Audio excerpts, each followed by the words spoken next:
Hey guys, welcome to Chef Grace's Place. Today I have Matthew Gray from Hawaii Food Tours. Really excited to talk to you today because you just seem like such an interesting character. I am. How did you know that? I was reading your website and I was like, I have to talk to this guy. So, Grace, what a trip. It's wonderful to talk to other chefs. And I was listening to one of your shows recently, the one that you had the sex therapist on. I think her name was Sarah. Yeah, Well, that was a pretty wild show. I haven't heard the word vagina bandied about so often since seventh grade sex education class. yeah, You uh, guys had a good time. yeah. I mean, we're definitely gonna do some more of that in the future, I think. Absolutely. Absolutely. Well, that was pretty wild listening to that because, you and I are pretty much really all about the food thing, right? Yeah, I mean, but food is related to everything because everybody needs it. Oh, yeah. Oh, yeah. We both grew up in families that every time something good was happening, we'd sit down and eat. Every time something bad was happening, we'd sit down and eat. And every one of life's moments in between was a time to eat, right? Yeah. Same thing here. So before the podcast started, Matthew was helping me a little bit on the audio, which leads me to my first question about this interesting man's life is how did you wind up on tour with the Eagles? Oh, yeah. Wow. That's pretty wild. When I was in high school, my neighbors across the street, who were older than I, asked me if I'd like to go out on the road with the Eagles doing merchandising. And I said, I'm not even out of high school. They said, well, here's your chance. And I left high school early in that year, my graduating year of high school. And I went out on the road on the Hotel California tour with the Eagles doing merchandising and lived the whole wild, crazy rock and roll drug, sex, and rock and roll life for a few years, and kind of enjoyed, traveling all over the world with the big major rock bands, Fleetwood Mac, Eagles, Led Zeppelin, Rolling Stones, Pink Floyd, the whole bit. And it was a good way to grow up. It was the best possible thing for a 16, 17-year-old kid to start in. And one thing led to another after I did that. And I got to meet all the people in the rock and roll world. Eventually, we can talk about that later. Eventually, down the line, I ended up cooking for a lot of those same bands. So everything kind of comes full circle eventually. So how did you decide you wanted to cook? Well, I grew up in a family where my mom was a pretty good cook. She was a housewife cook, is what I would call her. But she was really interested in learning more and keeping her eyes focused on taste and flavor and plate architecture and color and aroma and all of those things. And when I was about 3 or 4 years old, they tell me I used to use our pet dog Happy, and I'd push Happy up against the stove so I could step on him to see what mom was cooking on the range. That was 150 pounds ago. Um, and that's how I kind of got used to watching mom cook and just enjoying the whole food thing. And like I said, it was always time to eat. There was time to soothe somebody. It was time to eat. It was time to punish somebody. It was time to not eat. It was like everything was related to food, in our family. So I grew up as a kid, always wanting to someday be able to give that love to others, and that's what I've done. So you didn't grow up in Hawaii though.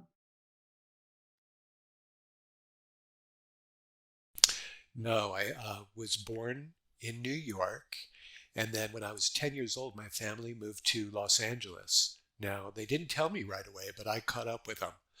And then in the early 90s, I moved to Honolulu, and that's where I am now. So I can't move any really further west and still be in the United States, but here I am. So does that mean you're a Howley? Yeah, yeah. I guess anybody who's not raised, or anyone who's not born here in Hawaii who has white skin like I do is called a haole. It's not necessarily a derogatory term, but it could be used that way as well as just an explanation for Caucasian.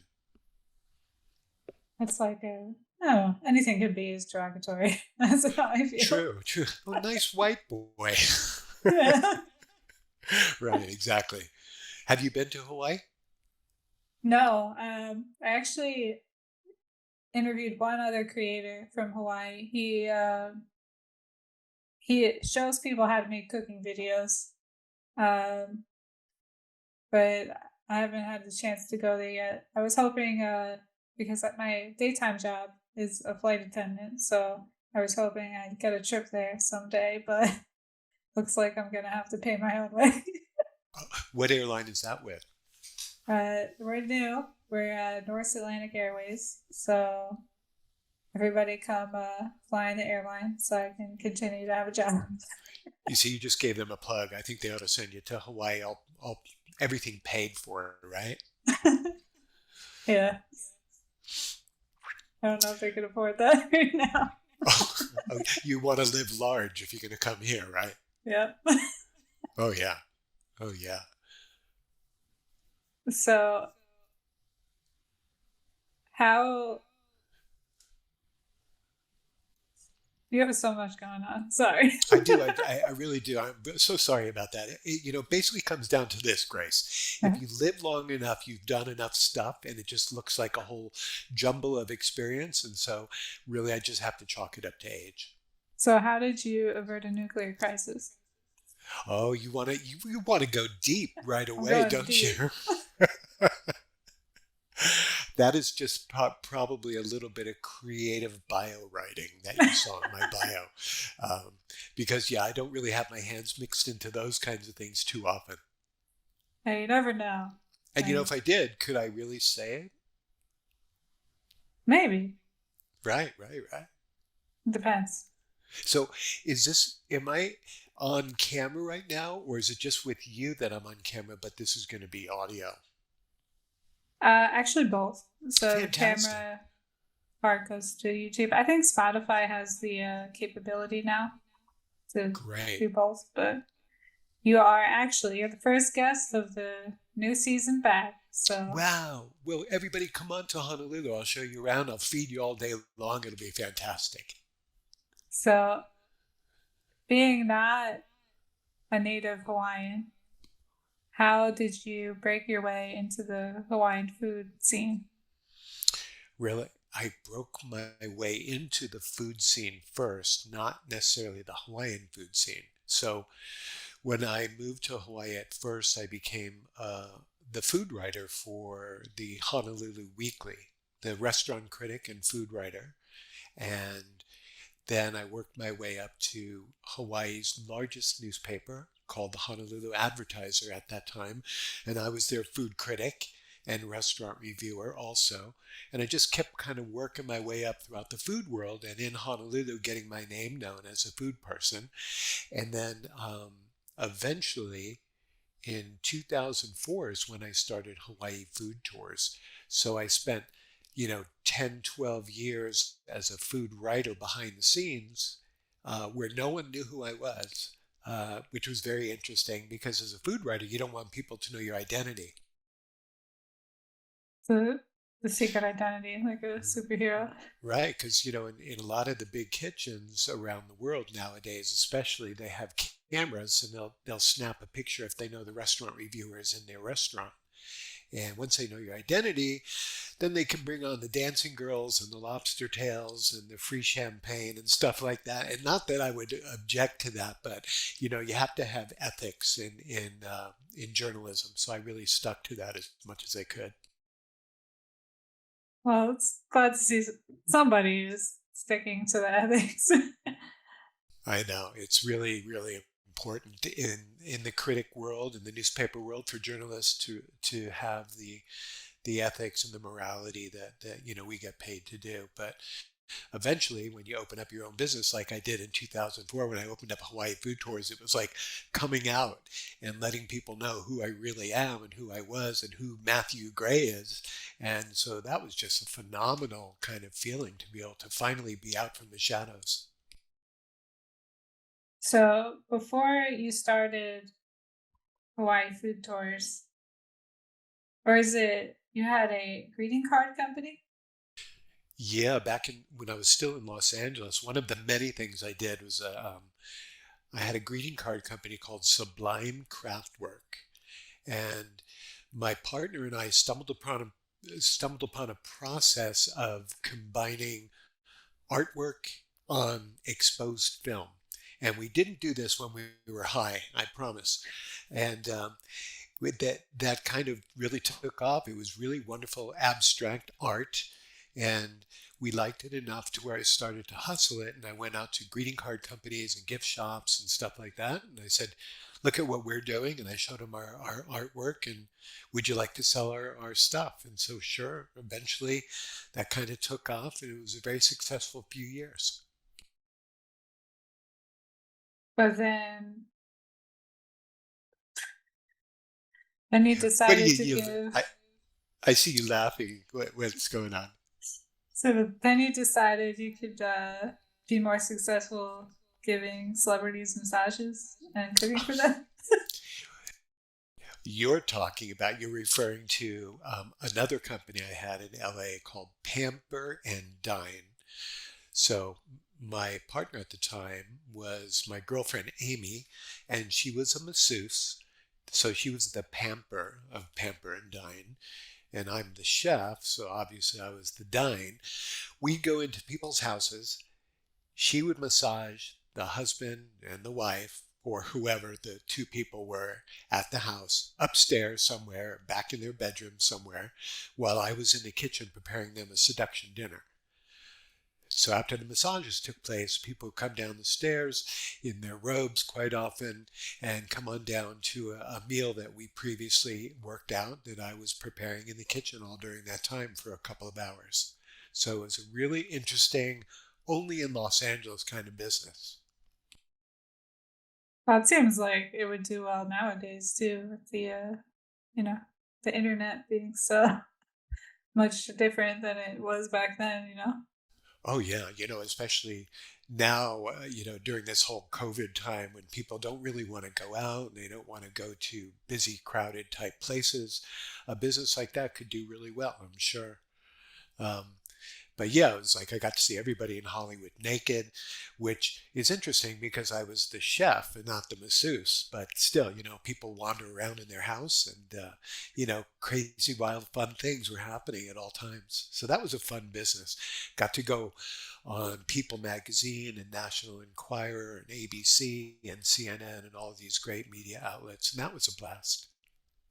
Do you have any specific fun stories from that time?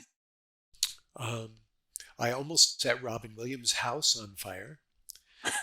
And this you'll dig too, because Grace, as a chef, here we are in the kitchen, and if anyone is watching, we like to show off. And so I was about to flambe a couple of filet mignons, and I added a little bit too much cognac, and it exploded and singed my eyebrows and set the drapes on fire, which was behind me.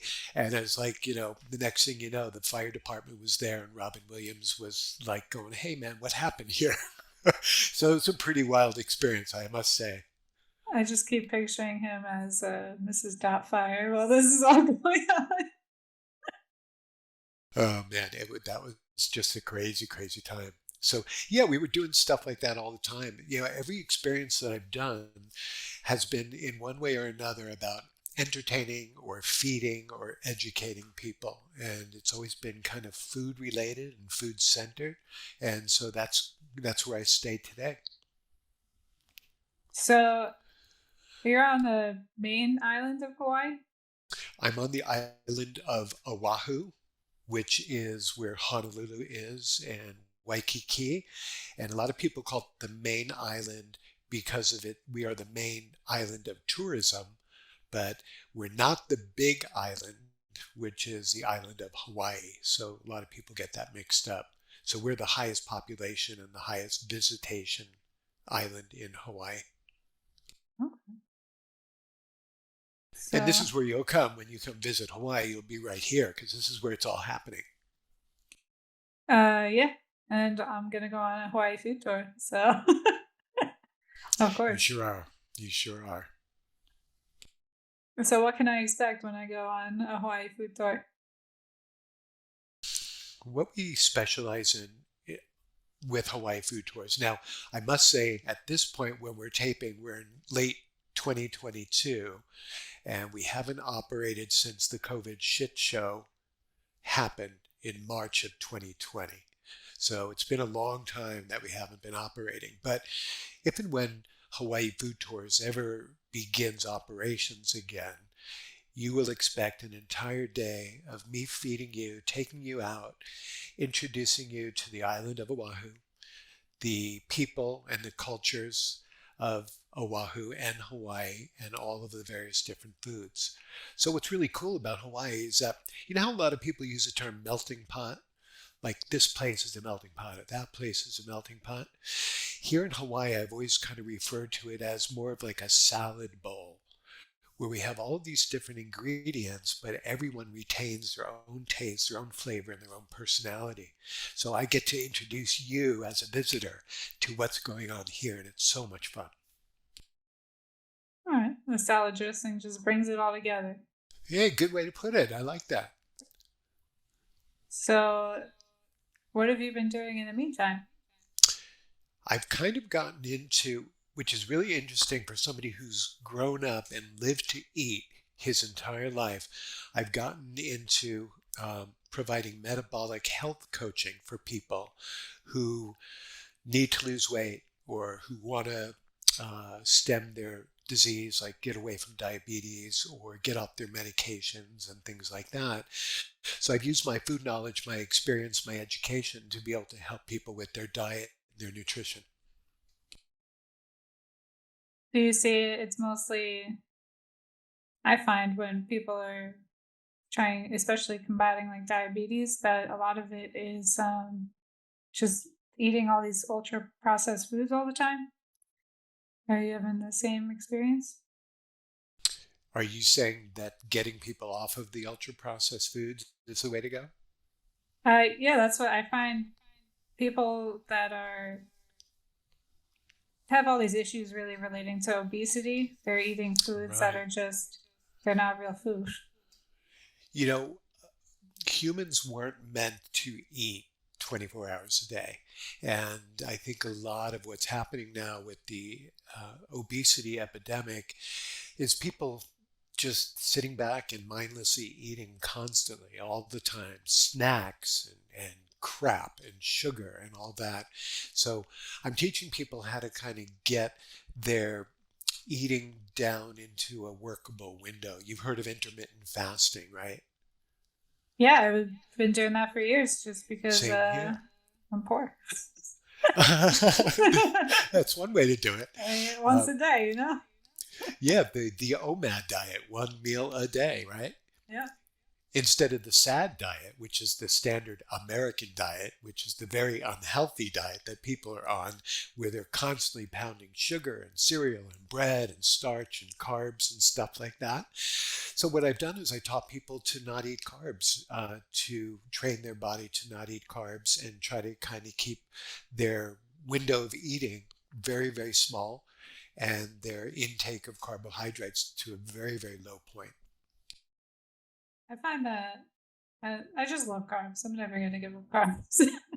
But as long as you're not, eating them all day, every day, then you'll be fine. It's just you gotta watch out for it too, for like spiking your sugar and stuff. That's a problem. You But are very moderate. So I love people who can find the moderation in life. There are people like me who I can go one direction or another, but it's hard for me to kind of hit the center balance. And so these past several years, 3 or 4 years, I've really been able to get back into that whole metabolic kind of health center.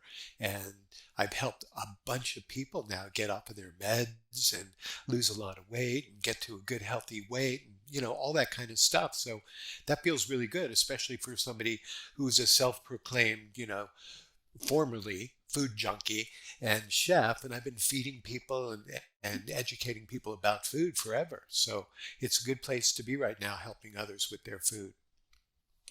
I also find that when, like, I'm a pastry chef by trade. Like, that was my degree and everything. But I find when one of the things that helps people eat better or eat less, right, is sharing. So if you make a cake, don't eat the whole cake. Give some to your neighbors. And then you'll feel better because you'll have more friends. That's great. That's a great way to put it. I mean, sharing food, that the whole food is love thing is something that obviously you grew up with as well as I did. And, it's very confusing when you're a young person and food is used as so many different kinds of tools in life. But mostly it's about sharing, it's about doing this, it's about expression and love and comfort and that kind of thing is wonderful. If you can learn to cook for somebody, you got it made. Yeah. And if you can learn to read the ingredients, I think those are the best. That's the best advice to anyone who's trying to change their life.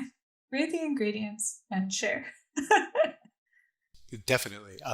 Back when I was in high school, because I was already at that point pretty darn good as a cook. This is before I went to London and got schooled and educated in cooking. Um, I used to make or pre-prepare dinners for my buddies who were having a girl come over to their house because the parents were out of town, and they'd say, "Hey, Matt, would you come on over and make whatever so I can share it. I can pretend that I cooked it for the girls." So I would make these seduction dinners for my buddies who were having girls over to their house, and I'd disappear and they take all the credit for it. And it was only many years later where the truth came out finally. So, um, you've used the term seduction dinner a few times now. What do you think is the best seduction dinner? Well, even though I don't tell people that you should have a drink or two to socially lubricate yourself, it never hurts a successful seduction. So, would you agree with me? I can see your eyes lighting up. Um, I don't know. Yes and no. Uh I huh. think you got to figure out what you're drinking. You don't want to drink something that's gonna. Don't drink or eat anything that's gonna make you too gassy. That's a good point also, and I think that you just want to have just a small amount because what you want to do is you want to enhance your experience. You don't want to cover it, and but make a really good point with the whole gas thing for sure. But I would go into something that was fairly light. Maybe oh, I don't know, maybe prawns with a crab filling dipped in panko and lightly fried, or mushrooms, stuffed mushrooms, or uh, I always kind of tend to go towards the seafood when it comes to seduction dinner, even though a lot of women get very aggressive when they eat beef, and sometimes that's a good thing. Yeah, I eat a lot of pork. I think because I'm Italian, but like I love stuffed mushrooms with the pork. It's so good. But I'm allergic to shellfish, so I don't have as many options. Oh, my poor dear. That must just be a real tough thing to do. Yeah, I wasn't always allergic, so I remember what it tastes like. So when you're saying prawn stuff with crab, I'm like, oh, I can picture how that works together in my head. How did you discover that you were allergic to shellfish? I was like, I think I was about 12 years old, and my mom would always make shrimp cocktail to be fancy at a Thanksgiving dinner, and I started eating it. I started going, wow, it's really hot in here. So you got the hives when you ate that. I got the hives, and then it used to just be the crustacean family. And then when I was in college, we made beer steam mussels, and they had an EpiPen me in the next class. Oh, no So, kidding. So do yeah. you carry an EpiPen with you when you travel? No, it's too expensive. I actually, what I do is, because I'm so allergic, that I will break out in hives if it touches my skin. So if I'm unsure about like a sauce or something, I'll put some on my skin and wait to see if I break out in hives. Um, and then I know whether I can eat it or not. That's a good way to do it. I sometimes will preemptively take an antihistamine before I go out and eat like crazy, just in case there's something that my body is going to be allergic to. If I have the antihistamine in my system, perhaps the hives won't happen. I used to do that, but after going to the allergy doctor, an allergist, they actually said that if you have a severe enough allergy that could mask like the first part of the reaction, and then all of a sudden your throat will close up and you'll die. Like you won't have enough reaction time. So it's better to not do that. So this way you can know what's coming on and then get your EpiPen. That you make a good point, and I just want to tell everybody I am not a doctor. Yeah. Yeah. So that's Yeah, why I don't do that. I am also not a doctor, but that is what the doctor told me. right. So, Well, even though I'm not a doctor, I still help people lose weight and get off their meds. So I can say that now that I've given you the caveat. yeah. Yeah. I mean, it's amazing what, some diet and exercise will do. Oh yeah. So you were saying before that you love pork. Some of the best meats here in Hawaii are pork based. There's something called Kalua pig. Have you ever heard that? Mm, maybe. Is that the one Kalua. that's like invasive to the island or No, something? it's a style of cooking. Kalua pork is a way or a method of cooking pig Yeah. underground, wrapped in tea leaves and banana leaves, and then covered sort of like a New England clam bake, but with a pig instead of seafood. That sounds much better. So it's totally smoky and delicious, falling off the bone. It's just amazing. And if people want to replicate something like that, they can always contact me. I'd be happy to share my recipe for that. See, you don't even have to dig a hole in your ground to do it with my recipe. You can do it in a crock pot. Okay. I think I need that recipe. Yeah. And there's something called manapua, which is a Chinese pork bun, a pork filled bun, which is very big here in Hawaii, sort of a Chinese Hawaiian kind of cross. And I think that's something else you would really, really like. Yeah. And then there's a dim sum, which is a Chinese based snack, which is wrapped in a noodle wrapper, and it's a minced pork filling that you then dip into a soy and sesame oil based chili sauce. Oh, I love dim sum and I mean dumplings. Like I love soup dumplings. Oh, they're so good. They really are. I think so many people love that kind of style of eating. And once again, you were talking about sharing before. Dim sum is one of the most magnificent ways to break bread, so to speak, to share a meal with others because it's just so hands on. Yeah, and talk about seduction cooking. I think it's more like if you focus on like the perfect bite, right? Like a soup dumpling to me is like so representative of like a perfect bite because it's like a whole bowl of soup in one bite. It's great. You know, that you've mentioned that a couple of times. I'm just wondering, are you more of a savory person than a sweet person as far as your likes? As when I was a kid, like it was all sugar. And now that I'm older, it's like once in a while I will down a pint of ice cream, but Uh-huh. um, mostly I go for the savory now.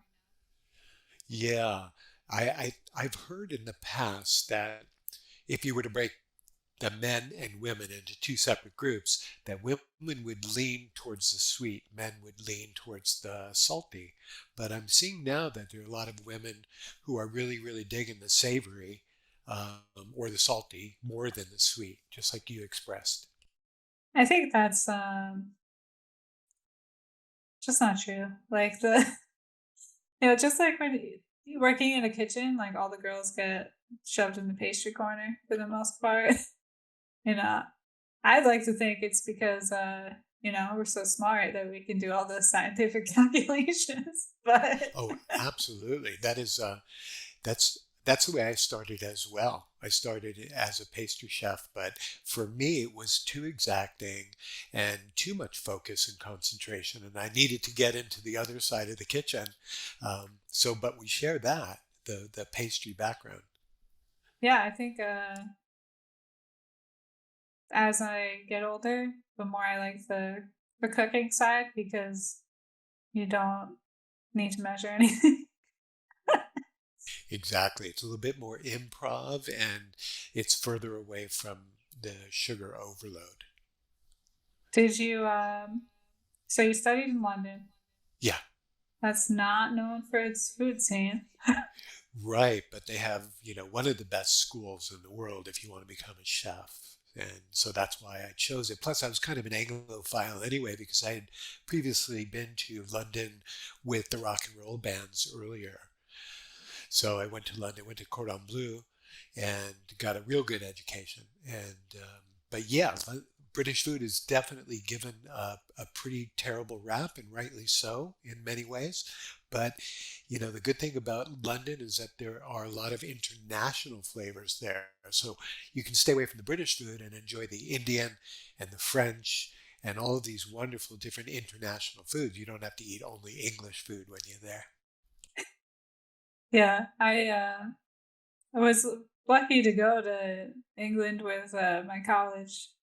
We actually got to go into the kitchens of Buckingham Palace, which was Oh, wow. amazing. Yeah. Um, but I felt like this was 2011, maybe 2012, something like that. And it was kind of like everyone was going through the that food renaissance of like you have Noma in Copenhagen, like everything is local, sustainable, and just a lot of the stuff they were putting out was fantastic, really. And they were, Indian food is huge in England, and to see kind of like the, just like in America, we have like Italian American food, like there's no such thing as spaghetti and meatballs in Italy, right? You start Right, seeing exactly. like these English Indian foods that were made with ingredients that you wouldn't use in England. And it was just, I mean, not England, India. And it was so good. So I think they've come a long way from when they just used to boil everything. Oh, yeah. Boiled or roasted, very kind of simple and subtle flavors, which I know that, there's always a time and a place for everything. But in the overall, like you said, when you start to mix in more exotic ingredients and styles, I think the flavors are going to be that much better. So what's the Rolling Stones' favorite thing to eat? Well, I didn't really cook for them very much, but I'll tell you my Rolling Stones story is that the first time I was working their tour, when I was still doing merchandising, when I was really young, I was standing on a street corner by the Los Angeles Forum, where is a place where they used to do concerts. And this limousine comes rolling up next to me, and I look over. I'm holding up T-shirts in my hand, and I go, "Well, I wonder who's in there." And the window comes down really, really slowly, and all I saw were two giant lips. And it was Mick Jagger sitting in the back seat of the limo. And he said, "I'll take a couple of those, mate."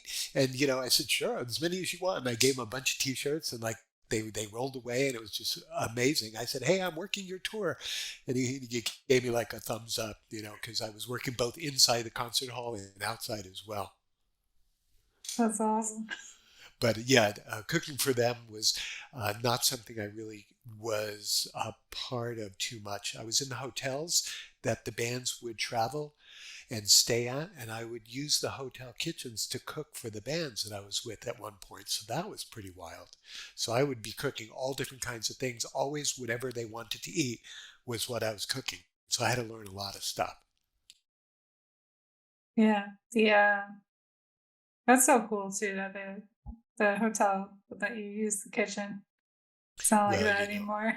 I don't think they would allow me to come in and cook in their kitchens now. But if I said, I was traveling with Taylor Swift or someone like that, they would say, sure. you Sure. know, so that's kind of how it was. It was always the bands that made the way, cleared the way for me to be able to do my thing.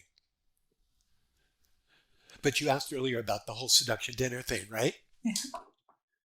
I'll explain in detail for everybody.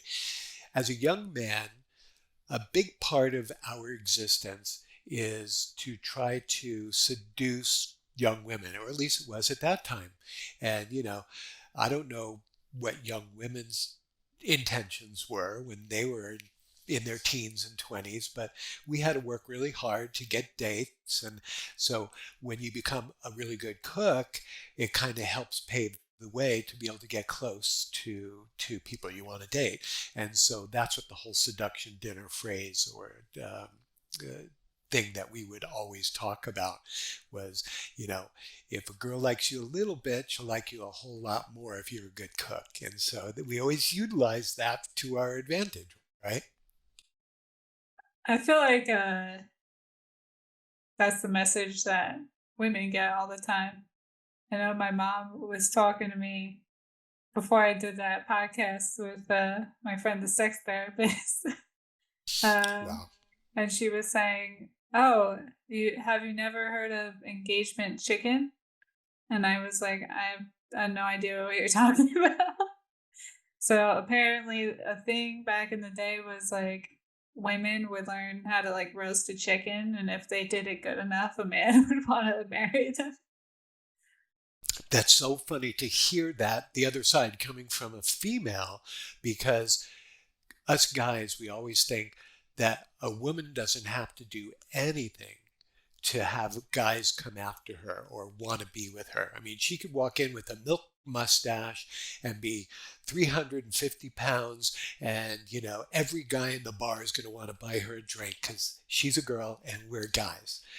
So it's interesting to hear that perspective that a woman has to work to get a man because we've always thought it was the other way around, that we had to be the ones to work so hard because it's very difficult to find a girl to date. Yeah, but if you're the only woman in the bar, of course it's easy, but it's a simple supply and demand issue. You're probably right about that. There's a dish called, you were just saying engagement chicken. There's a dish that I make called marry me chicken, but I make it and it's with sun-dried tomatoes and heavy cream and some oregano and basil and stuff like that. So it's Italian in nature, but it's a very creamy, rich dish, and it's called marry me chicken. Did you just make that up or was it handed down? No, I think I read about it in, I don't know, a recipe book or an article or something like that. And it sounded good and very easy to make, and so I've been making that for a while. I never really checked up, on the recipe. I just see something one time, or I taste it and then I make it, and I never really referred to too many recipes after that. Yeah, I love it when you can just eat something and be like, I know how to make this. Yeah, we're kind of like gourmet detectives, just feed it to me one time and I'll be able to make a pretty decent copy of it after a while. That's why I love when I go, like, if I go out to eat, I want to go to like a place where they're gonna like stump me because I love that challenge of like, how did they do this? Do you have any places like that in Hawaii? You just reminded me of, Grace. I used to do a radio show in Los Angeles called Matthew the Primetime Chef.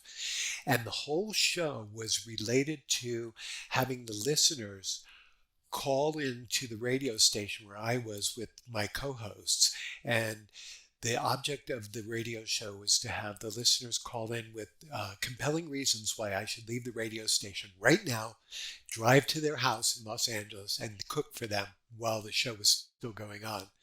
And so that was sort of like Stump the Chef and kind of compelling reasons. So, I went and cooked for the emergency room at a hospital, the staffers at an emergency room, the police in a police station precinct, to a guy working in the cubicle inside of a gas station one time, to young ladies' houses in the middle of the night who were doing their laundry. So there were a lot of different reasons why we would go out, but they'd have to have really compelling reasons why I should do that. And a lot of times it was related to them trying to stump me with, how do you do this or how do you do that, related to food. That's so cool. Did the radio show go with you to the house? Did you check in and see how they were Yeah, that doing? time this was before the internet. So yeah, when I got to the location after we had fun and games inside the radio studio, um, and would say, okay, I'm going to go to Grace's house. And a half an hour later, whenever I arrived, I would call in on the telephone and call into the radio show, and then they'd broadcast that. And so that was just so cool. And then the people whose house I was at would get on the phone saying, oh, this is great. Matthew's chocolate this or that is delicious, or, his crepe or whatever. It's like that kind of thing was happening. And sometimes people wouldn't have much personality, and they'd say, yeah, it's okay, but, we're having fun. Or I just handed Matthew the bong or whatever they might have said. And it was just crazy times back in the day. Now I can talk about it without fear of being, punished. Yeah, it sounds like the original Take Home Chef. Exactly. Long before that ever started, we were doing that. Yeah. So I also saw that you're gonna start up your modern day radio show, a podcast called 50 Shades of Grey, or 50 Tastes of Grey. Sorry. Oh no. The sound is cut out. Can you hear me now? Yeah, now I can hear you. So I didn't want to rip off the book title, 50 Shades of Grey. So I decided, since my last name is Gray and I'm related to food and flavor and tastes, I would call my show 50 Tastes of Grey. So when I begin that, I'll be doing what you're doing, talking to and speaking with really interesting, very cool people who are creative and colorful and imaginative and all of these great things like you're doing. Awesome. We need Yeah, more people doing it. I think so. I mean, it seems like everybody has a show nowadays, whereas 30 years ago, everybody had a screenplay they wanted to sell. Now everybody has a podcast, right? So it's just the world it continues to evolve. Yeah, everybody's got a podcast. Are I you was, loving your show? Are you loving doing this? And how long have you been doing it? I've been doing this since kind of the start of the pandemic. Um, I found the thing I like about the podcast is we can talk more about, just like we're talking about how you're helping those people get off medication for food. If you just watch a recipe video, you're never going to get that information. So I think it's important to have the conversations around food. I'm also thinking about maybe doing some almost like monologue type videos about some of the issues in food. I got really annoyed yesterday because I don't usually watch like the cable news, but there was a segment, like a clip of it on YouTube, and they were talking about skimping on like big food companies skimping on ingredients. Um, but they weren't talking about I they're saying, oh, inflation, so they're skimping on it. They weren't talking about how these food companies are making record profits, so there's no reason to skimp on anything. And also the food is the things they were talking about were like smart balance buttery spread. That so pisses me off too. I totally get what you're saying. The big food is creating the problem and big pharma is trying to solve the problem, and they're all selling us crap, and they're taking advantage of us. And I mean, that's one of my pet peeves. You just brought it up, and that you're just so right on with that. Yeah, I was listening to actually it was Joe Rogan. He just interviewed this the guy who owns White Oak Farms in I want to say California, but it's a regenerative beef like cattle farming, and he he said, you know, you make the most money when you sell the bullets and the band-aids, and I thought that's a great way of putting it because it's exactly what they're doing. Right, right. And that was a really good podcast. So if you haven't seen it, it's good to check out.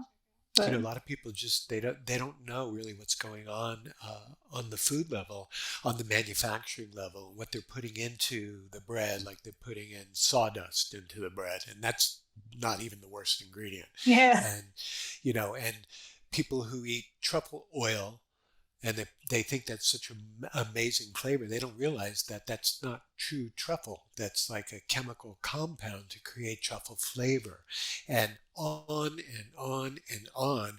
There's artificial vanilla, is the extract or the flavoring that comes out of a beaver butt. Did you know that? I did. But So it's a lot of people watching right now don't realize that. So that's why like looking at the ingredients is so important. Make sure what you're eating is real. And if you don't know one of the 100 ingredients on that label, you should like get your phone and look at it, on Google or something to find out what the heck it is that you're going to be putting in your body. yeah, there's and recently, like I always read the ingredients, but I found more and more when I pick up, things in the store and I read the ingredients, I'm finding a lot of like things that just don't sound like anyone should eat them, like titanium dioxide, silicon dioxide. Like that doesn't sound like something that's digestible. Yeah, it's not even anything you have in your spice pantry right now, right? Yeah, I'm like, what? Exactly. I'm not gonna eat that. But then people, and it was on roasted almonds. So a person thinking they're making a healthy choice, and maybe it might have been like flavored with like garlic or something like that.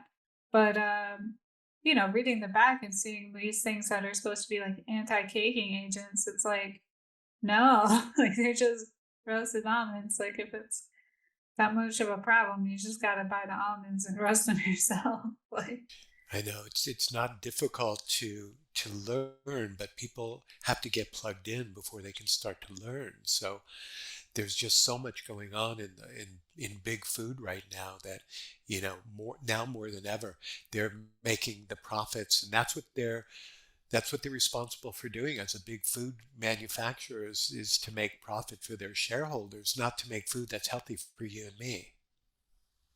yeah, and the only way it's going to change is if consumers are educated and demand something different. That's it. That's the only way it can change. But that's an uphill battle. So You're so right. I mean, if you just take a look and try to relate this to the way food television used to be, way back when food TV was first starting, it was about learning how to cook. And you would watch somebody who would talk to you about where the food was sourced and what it tastes like and how you put it together and the ways you combine it and how long you do this for, that technique. Nowadays, everything has become eating. So it went from learning how to cook to now competitive eating and doing all this kind of reality life television type stuff, and the whole educational process of learning how to cook is gone forever, it seems. I mean, I hope not. I hope we can bring it back. It's just going to be I think this form is one of the best ways to do it. But it's about you got to get the eyeballs. So we'll see we'll see how it goes. And the good thing about what you're doing is that as a chef, the cream always rises to the top. So you're doing good work, and people will recognize that. It takes time, but eventually it all kind of comes out in the wash, and the good people will move on. I never once worried about, you know, what I was going to be doing next or how I was going to make money. I never started a project thinking, oh, this is going to make me a lot of money. I just started because this is a creative endeavor and I feel it inside. And I just went after things that I felt. And then one thing leads to another over time. That's that's great. That's exactly how I'm doing it. It's a good philosophy, Grace. Do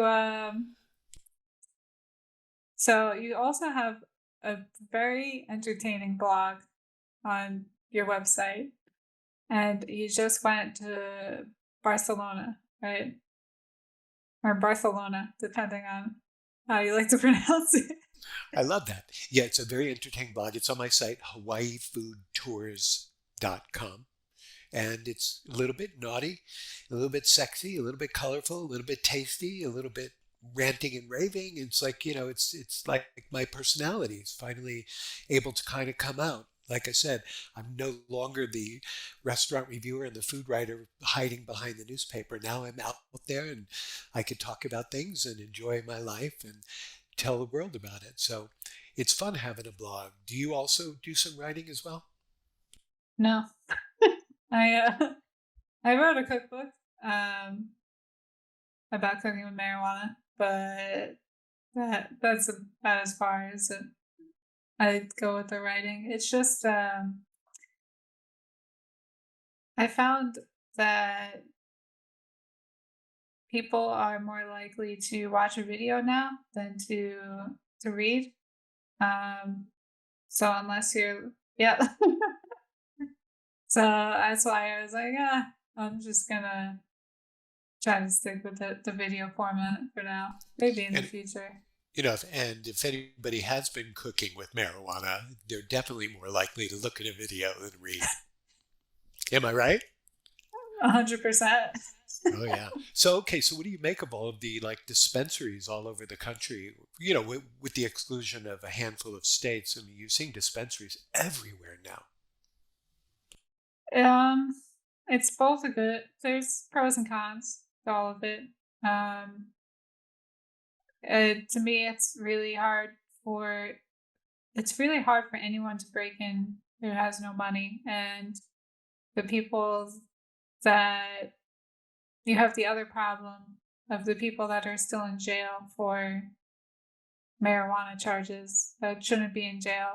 And, part of me feels like if they're like you should probably give them their business back, you know? Like so how do you feel about it? Well, I definitely think that anybody who's rotting away in jail should be released immediately. And I think that our government just released a lot of people serving nonviolent marijuana possession crime. And I'm totally in support of that. And I think that it should be decriminalized across the board and perhaps legalized as well. I don't think that anybody doing anything non-violently that's not hurting anybody should be arrested or put away for marijuana possession at all or use. You just don't want to. You don't want to be high while driving, and I mean that's kind of where I stand on this issue. I back it and believe in it, and think that a lot of people are getting well and feeling better because of it. But I don't think you should get high and get behind the wheel. Just like I don't think you should drink and get behind the wheel. Right. And I think, like obviously I can't partake in those things anymore because I'm a flight attendant and it's against the federal rules. So that's what we go by. Um, but I wonder how once it does become federally legal, how they're going to go about deciding who's high and who's not high because it just stays in your system for so long. Um, that's really I know the airline industry has a long history of alcohol and drug abuse. I think it's maybe Oh like yeah. the second largest out of like all the industries. behind doctors, I believe. And then I think after that, it's the culinary industry. We wouldn't uh, know anything about that. yeah, I don't know everything about that. With the painting of a wine bottle behind you. Whoa. Oh, which is a beautiful painting. Did you paint that yourself? No, I didn't. My wife did. I'll let her know that you like it. I really do. Isn't that nice? Yep. And you can see my license plate for my tour van is right below that. Can you see that? Oh, that's legally your license plate? That is legally my license plate in Hawaii. Yeah. That's awesome. Isn't that cool? I Yeah. couldn't believe it when I went to the motor vehicle department, and I said, "What the heck? Is food available?" They said, "No." I said, "What about you know, what about taste? Taste wasn't available." I went through all these things, and finally, like it popped in my head, "What about eat?" And they typed it in. She goes, "It's available." I go, "I'll take it." And so no one else had it. It was like the perfect thing for my business, for Hawaii Food Tours, to have the license plate eat. And like there were thousands of photos of this license plate, on the internet. When you Google in Hawaii Food Tours, you'll see a lot of people kind of took shots of that because it's cool, right? That is really cool. Yeah, So, and also, you get to go in a van. It's not like a walking tour. right. We did it by van for all those years from '04 to 2020 because it was a good way to get around town and to cover some good ground and to not force people to be on their feet and have to handle the heat of the hot humidity or the raininess or whatever it might be. So we thought that doing it in style would be a really great way to do it. And so that we'd pick them up, we'd entertain them and feed them and educate them. And then at the end of the day, drop them off with their full tummies and everybody would be really happy. So very, very successful business. And it hurts my heart that, we haven't been able to run it since 2020 when COVID began, but um, I guess we have to be on to new and different things. But one thing that did come out of the COVID was that I did write a book called The Ultimate Eater's Guide, the Hawaii edition. For anybody who's visiting Hawaii, they can get that off my website if you're interested. It's a good guide to food in Hawaii and traveling and what to look out for and some walking tour maps and things like that. So you get a little taste of my personality and a lot of good information. That's amazing. I'm gonna get one. Oh, you're going to have to get one. Yeah, Oh, yeah. but I think there's gonna be new places by the time I get to Hawaii. Oh, I know things just continue to evolve all the time. And, when you go to a restaurant, you go, "This is really good." It's like, the statistics of restaurants. It's like in the first 2 years, 80% of restaurants go out of business. And in the following 2 or 3 years, another 15 or 20% are gone. It's like, the success rate is tiny in the restaurant industry, like it is in publications and things related to newspapers and magazines, which doesn't even seem to exist much anymore. No, it doesn't seem to exist anymore. Um, so is there some?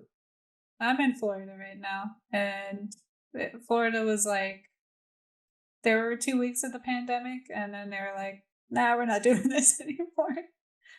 Oh, that's wild, really. Yeah, so it kind of it was bad because obviously the rest of the country was doing that. Yeah, I lost my job because it was international flights, but um, most of the restrictions were gone in like a month. So, are you guys still dealing with restrictions over there in Hawaii? Only very slightly, but we were locked down for a long, long time, and there was a lot of stuff because Hawaii is such a destination, um, and it's the most isolated, populated landmass in the world.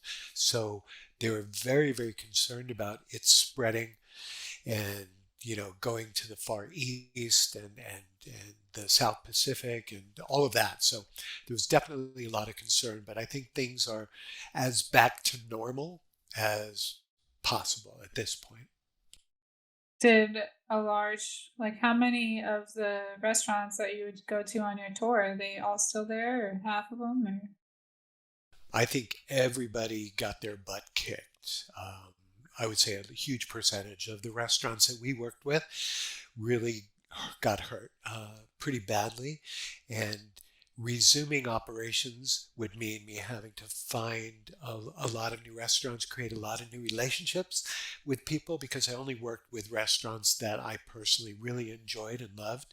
And so finding restaurants that I really enjoy and creating relationships with people I love would have to be the first step in resuming operations if that were to ever happen again. which is a fun process, but it does take a while. Yes, I must say, eating till I, black out and trying everything on a menu is kind of fun. Um, but yeah, it's who knows what's going to happen with the future in anything. Never mind Hawaii food tours, which now we haven't been operating for what 2.5 years, right? Wow, But to be in business since 2004, that's like right. it's a long time. That's quite the accomplishment. It was uh, it was really a very cool business, and the best part about it was that I got to meet great people from all over the world who became some of my best friends on earth. And being able to do that for people is just so engaging and lovely to be able to feed people and turn them on to knowledge and taste and flavor and then be able to extend that into years down the line, being buddies with them, being able to do this, talk to them or see them when I'm traveling. When I go to Europe every time, I'm hanging out with my buddies who were originally first on my tour here in Honolulu, who now I go visit when I'm in Barcelona or Paris or London or anything like that. It's like, wow, that's just so cool. And that's a result of doing the business the best I could. Do you personally, do you go on food tours when you go to a place that you've never been to before? My food tour, Hawaii Food Tours, was the second food tour in the United States. And when I travel, I crash other people's food tours definitely. If I'm not paying my way, I'll introduce myself if I see them. And I've been on food tours everywhere I go. I make it a point to see what other people are doing. And now I'm kind of fortunate because people are coming to me asking me to help them get a food tour started in their city or their town. So that's been another endeavor I've been busy with. How many places have you visited outside of Hawaii? I've been uh, to Africa and Europe and all throughout the United States. And uh, I haven't been to Asia, but yeah, Africa and Europe and US would be primarily where I've been. A little bit of Mexico, a little bit of Canada. So I've been to a lot of places and a lot of cities. I want to go to Mexico and Canada. I've been to, I think you would love Thailand just Oh, from talking to you. I've dreamed of Thailand, and Thai food is maybe not one of my specialties, but something I feel pretty comfortable with. And I've always adored the Thai people I've met throughout the United States. So you've been there, I take it. Yeah, I was lucky enough to go with Norwegian. And also in college, one of my pastry partners in crime was this guy, G. Uh, and he is now, he was on Iron Chef Thailand. So he became kind of like a celebrity chef in Thailand. So when I got to visit, I got to like go see where he worked and do all that stuff, and it was a really great experience. Oh, that sounds fantastic. I would love it, I'm sure, there, except for the humidity. I understand it's pretty warm there. It wasn't. It was pretty much like Florida, um, which is humid. I did find that the pollution was pretty hard to deal with, but like we were, that was right when COVID hit, before like America was taking it seriously, but Oh, everyone else was. yeah, right. And so we're wearing the masks because for the COVID, but really, I just wanted to wear the mask because the smog was so bad that I felt better wearing a mask. Here in the United States, we were seeing for many, many years prior to COVID, people, a lot of Asian people wearing masks throughout the US. And I always kind of found that a little bit odd. But then I understood, well, they were wearing them because of pollution. And then COVID came along, and I thought to myself, wow, they were way ahead of us on that one. Yeah, I was asking my friend G. It was my first time having to wear a mask, and I was like, they would sell them too, like on the street vendors, right? Because I had like the most ridiculous mask. It wasn't like you know how you have the mask with the elastic for the ears. It was like the paper that ties around your head. Oh, right. And I was like, when am I allowed to take this? You know, I'm like, when do I put it on? When do I take it off? You know? And he's like, well, it's really important, just like in the subways and all that. Like, it's amazing how many people can go in the subway car over there or the train car, and you're like this far apart from nobody touches anybody, and it's completely silent. Like I was talking to my other friend on the train, and everybody's looking at us like we did something wrong. Oh, right. The ugly American always reaching out and wanting to chat with somebody. Yeah. I know that's crazy. We're known for that throughout Europe and Northern Europe and Scandinavia. That they always know when an American is in the room because we're always making small talk. When we're in the market or the library or whatever, we'll just kind of work up a conversation, say hi to somebody, begin a chat, and they think, oh, there's something wrong with that. That's because that's not the way that they are. Um, so we're considered a little bit fake because we always smile and we always chat. And so somehow, for some reason, they think that Americans are doing the wrong thing by being friendly and we're smiling as often as we do. I think in recently I got to go to Germany, uh, Berlin, really outside of Berlin because it's you know being a flight attendant, you don't get this. You stay by the airport, you know, you're there for work. So I wind up talking to Air Force guy. The guy he jumps out. He's like a nurse that jumps out of planes. Like Oh, like for the battlefield stuff? yeah. Uh huh. And then a German Navy guy who was a cook in the Navy, and then a Ukrainian refugee. And it was really interesting because I was with another flight attendant. But first, it was like all the crew was at the bar, but most of the people left, and I was with another flight attendant. And when we invited the Ukrainian refugee to come sit with us, he he and the Germans were like, you know, this is so nice, but it's so not like not a part of the culture here that you just want to hang out and talk with us. And I was like, what are you talking about? And they said, well, usually when you go out, no, if you can't go out by yourself, you have to go out in a group. And maybe like someone in that group will know someone in the other group, and then your groups will start talking to each other. But if people don't know each other in those groups, they won't talk to each other. That's weird for us, isn't it? Yeah, I'm like, why go out? Why would I spend all this money going out if you're not going to talk to anybody? Just stay Right, home. right. I know it's so crazy that that is still the way it is, right? Yeah, I'm like stay home then. What are you doing? Yeah, I mean, that's what makes life so much fun is getting to learn new people and new information and what kind of food they eat and what they like to eat and that kind of thing. That's what makes life so much fun, I think. Yeah, and I was going back to dating. I'm like, how do you meet anybody? Okay. It's always about the food with you, Grace. Yeah.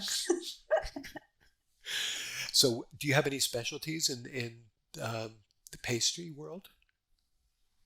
Um, Not really. I really enjoy laminated dough and like ice cream and um, bread. I really don't enjoy cake decorating that much. It's like, it's because I guess I like real food, you know? Mhm. So I can appreciate like the art part of that, but um, it doesn't taste good. Like if you're gonna make a cake, like my focus, make that taste amazing. You know, I don't care if it's pretty.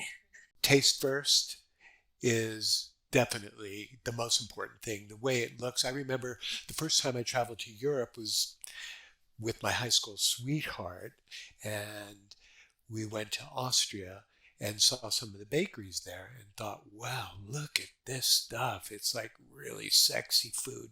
And then it looked great, but it didn't taste great. And I found that a lot of the bakeries throughout Europe were the same way. Things really looked good, but they didn't taste good. So I knew that when I began my career in cooking, that I was going to try to do both if I could. What's your favorite thing to cook?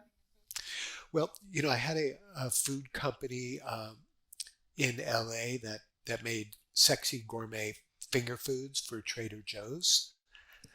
So one of the items I made, which was probably the most popular one, was those giant Driscoll strawberries stuffed with a combination of toasted coconut, whipped cream, and peanut butter, and then dipped into chocolate.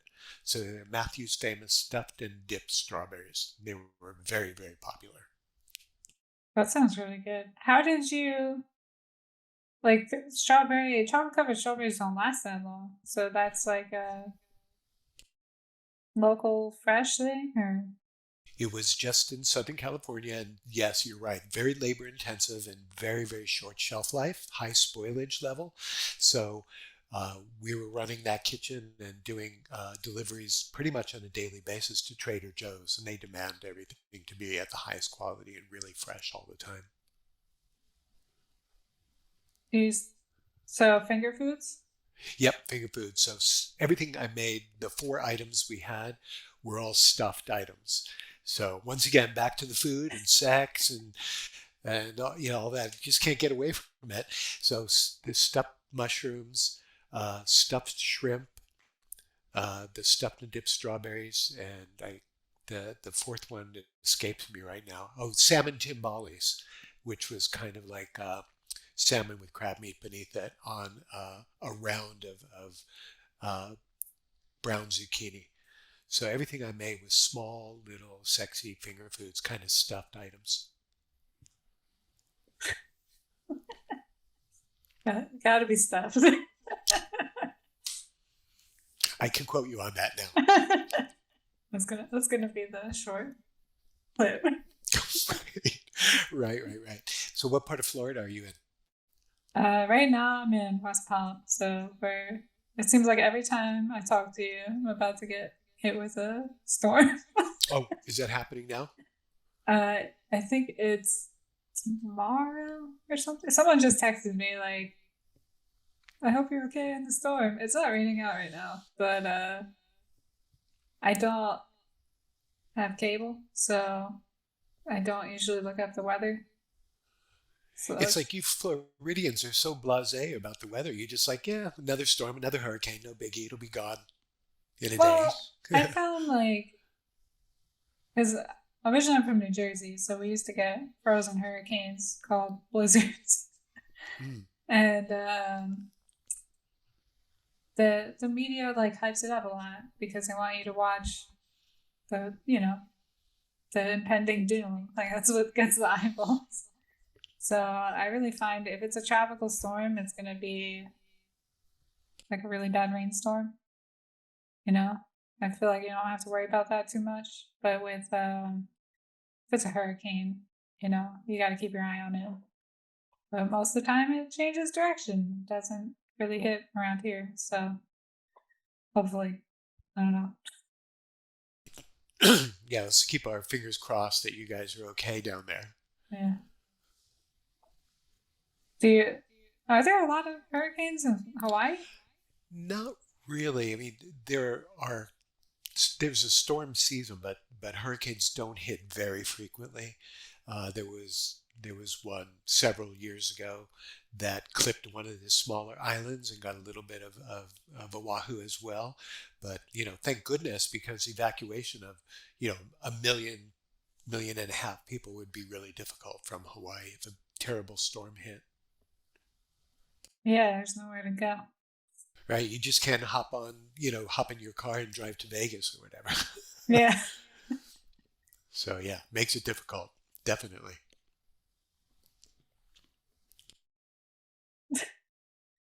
So I have before we wrap this up, I got one more question for you.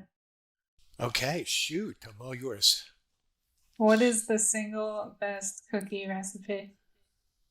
Oh, you know that. Um, I will also be happy to send that to anybody who's watching right now, but I'll give you just a tease. It's toffee and chocolate and espresso all mixed together in kind of a chewy, crunchy, sweet, creamy, rich, and delicious flavor. It'll blow your mind. And it's a very complex recipe. So I have to say right now that it's not just like, throwing a few ingredients together. And this takes, like a couple of days because you need to let the cookie dough proof and the flavors come together and meld and all that. And you want to make the toffee in advance and all that. But I will spell out the instructions and the directions for anybody who wants to make it. But it is chocolate and toffee and espresso and amazing. It seems like you need to start making a couple cooking videos. I've thought of doing that also, but that requires a whole lot of production and stuff like that. And it's hard enough just to do an audio podcast or audio video podcast, right? Yeah, I agree. So, do you edit these things, or do you just like slap them onto the web? I usually just slap them onto the web because unless there's once in a while where like I had a guest one time and his wife was trying to be like super quiet, and so she went she walked, behind him, and then she went into the bathroom, but she didn't want to close the door because she didn't want to make noise, but she didn't realize it was still in the view of the thing. So So she was getting naked in the background. yeah, she was going to the bathroom. Oh, she was using the loo. Yeah, Oh, so like if something like that were to happen, of course I'm gonna edit it out, but I'm not gonna. We had a couple, maybe we had a couple like audio uh mess ups, so I could probably go in there and it's easy to see where there's no sound and just get rid of that. But unless unless there's anything you're embarrassed about, which I don't think there is, and it just goes right on the internet. Oh yeah, barring any major disaster, it's easier just to like take it and put it up so everybody can see it. It's also you get the caveat of like this is real. It's like this is real life, people communicating, no edits, uncut. Yeah. So no, I think you got to be careful with the dead air, but so far we'll see. When I was doing radio back in LA and in Honolulu, we were always worried about dead air, but that's usually more towards the beginning of your career. But as time goes on, you kind of like get to enjoy and appreciate the dead air because that means that the minds are thinking. Okay. Yeah, I don't have a background in radio, so I think I could learn a lot from you. We'll definitely be staying in touch. I think, we should make something great happen for your audience and maybe run a contest or do something like that. Sounds good. All right. Well, thanks for coming on Chef Grace's place. I had fun. Did you? Yeah, I had a great time. Do you want to learn how to say hello in Hawaiian? Sure. Do you know how already? Aloha. Aloha. Aloha means hello. It means goodbye. It means love. It means everything. Aloha. What about mahalo? Mahalo. I'll tell you a very funny story about mahalo. First of all, it means thank you. But before you learn the word mahalo meaning thank you, when you first go to Hawaii, you'll see mahalo on the sides of trash bins everywhere you go. So everybody who moves to Hawaii or goes there as a visitor sees mahalo on trash bins, and we think it means trash bin, but it really means thank you, like thank you for throwing away your trash, right? Yeah. So it took a while before I caught on, but everybody tells me the same thing who goes there, and they go, why is that word on the side? Does that mean trash? No, it means thank you. Thank you for throwing away your trash. And Mahalo. for the people watching, what's up with the hand gesture? Oh, Oh, the shaka? maybe I don't know what it's The called. the shaka is, um, it's a greeting, it's a hello, it's a goodbye, it's everything's cool. Um, and there's a rumor, now I don't know if it's true or not, of course, because it's a rumor, that a surfer once did that to say everything was cool because he was surfing and a shark bit his hand, bit off all these fingers, and all that was left were these two fingers. So once he was healed, that's all he could do. Instead of waving, he would do that because that's all he had was a pinky and a thumb. I don't know if that's true. Sounds true to me. Okay, thank you. Thank you for verifying that. Not a doctor. Right. Same here. All right. Well, thanks for coming on. Thanks for listening, everyone. And we'll see you at Chef Grace's place.